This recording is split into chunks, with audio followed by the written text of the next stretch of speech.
Hey guys, what's up? Shin0555 here, coming at you with another video. Before we get in, remember to like, comment, subscribe, share it. That really does help me out, and I do appreciate the support.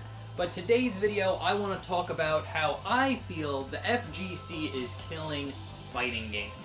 Now, I love a good fighting game. Soul Calibur is my favorite fighting game of all time. Or just fighting game franchise. Soul Calibur 3, I believe, is my favorite fighting game of all time. And a big reason for that is all of the single-player content that is in Soul Calibur 3. I absolutely love it. That game is chock full of single-player content, a bunch of unlocks, and just all in all, it's just a great fighting game. And I believe, again, favorite one.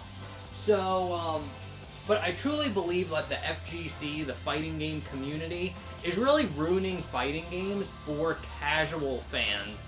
And I consider myself a casual fighting game fan. I'll play a little bit online. I've entered one tournament for Soul Calibur 6, and that's really the only professional fighting game. Well, I guess I did do like FGC certified Smash tournaments every now and again. Never really got super far in those.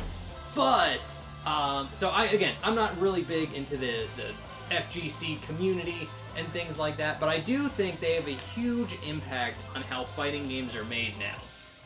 And one of the key faults of it is I think when a lot of fighting games come out now, and it doesn't matter even if it's like little or big or like, you know, like an anime fighter or something, it feels like the developers want to make it like an EVO FGC certified game. Basically making it like, oh, this game's really competitive. And the game that caused that to happen was Dragon Ball Z Fighters. Once Dragon Ball Z Fighters came out, or Dragon Ball Fighters, I think there's no Z in it. When Dragon Ball Fighters came out and it was like adopted by the FGC, there's a bunch of tournaments on it, you know. I think that led developers to kind of make a mark of success for their fighting game to be, we want to see people playing this at EVO. We want this to be like an esport type of game. And I feel like that mindset is bringing down, especially like tie-in anime fighters. And it just sucks, because the problem with it is like, they start taking out really fun like single player modes, because like, okay, we can't allocate just random like fun single player story modes because we got to put all of our development in, you know, balancing character matchups, things like that. This is what we really need to focus on. And it's like, no, you should focus on making like fun single player modes, especially for anime tie-in games. Naruto is a perfect example. You look at the Ultimate Ninja games on the PlayStation 2 compared to the Ultimate Ninja Storm games, there was so much better single-player content in the PlayStation 2 Ultimate Ninja games than it was on the PS3, PS4 Ultimate Ninja Storm games.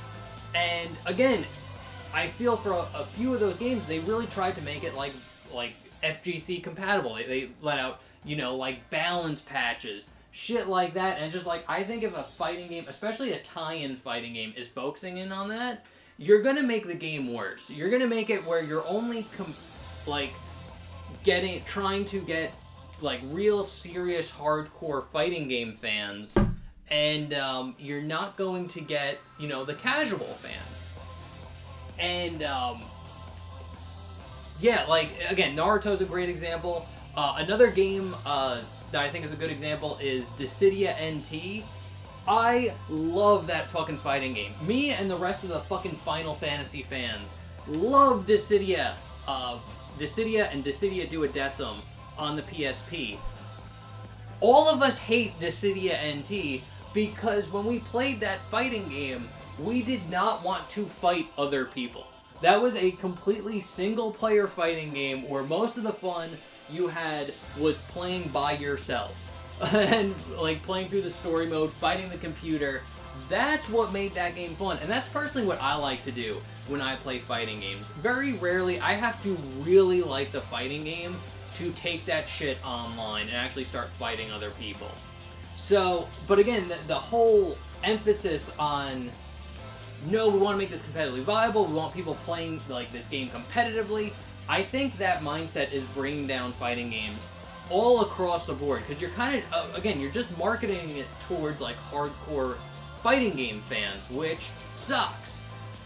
And that's why you see a big drop-off with fighting games, too. Because, like, yeah, like a new fighting game, everyone will buy it, there'll be people, like, streaming it, taking it online, and then it'll just die off. You saw that with Sparking Zero, you saw that with the new Bleach game that just came out. And, again, the lasting potential isn't there for casual fans. Not everyone's going to pick up this fighting game and just want to, like, master it, you know, take it to tournaments and shit like that.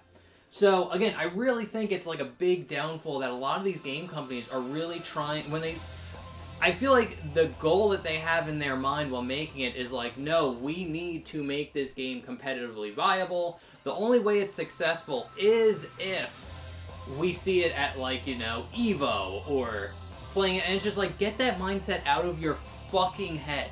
Just make a fun single-player fighting game where, like, especially when it's an anime tie-in game, like with Naruto or Dragon Ball Z or, you know, I don't know, Black Clover or Demon Slayer or whatever the IP, or fucking Power Rangers. Power Rangers is another one, even though I do like Battle for the Grid.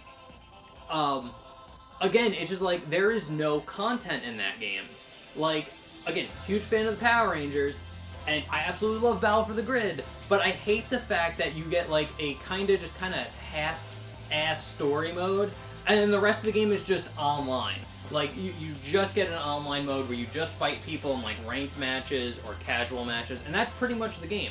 And that sucks. It's like, I wish there was way more single-player content. In fact, I would love if you just took online multiplayer out of that fucking game and just filled it with a bunch of single-player content and make a really fun single-player fighting game, like they used to do on the PlayStation 2 and GameCube before we had internet connected to these consoles. So, yeah, anyway, that's just my thought. I truly feel like the FGC community, or not even like the community, but the developers trying to make every fighting game like competitively viable, really focusing on balancing and stuff, just make a fun single-player fighting game. And I think you would do great. I think the avid need of like, oh, we need like a One Piece Fighters. I guarantee if they made a One Piece Fighters, I wouldn't fucking play that game. It's like, I liked Burning Blood, but it's just like, oh, that didn't become like, you know, tournament worthy, so we're just going to abandon that entire game franchise. And it's like, you had a great framework for a fighting game with Burning Blood, and they just, no, it didn't make it into EVO, so we're just going to give up on it. So, again, super annoying, but, yeah, those are my thoughts. I think fighting games in general should focus less on the competitive scene and focus more on gauging it towards, like, casual players that just kind of want to play a fighting game, fight computers, stuff like that. Don't want to take it online and get into fucking sweaty ranked matches. So, anyway, guys, those are my thoughts. Let me know what you think down in the comment section below. Other than that, thanks for watching, and I'll see you in the next one. Okay, thanks, bye. Later.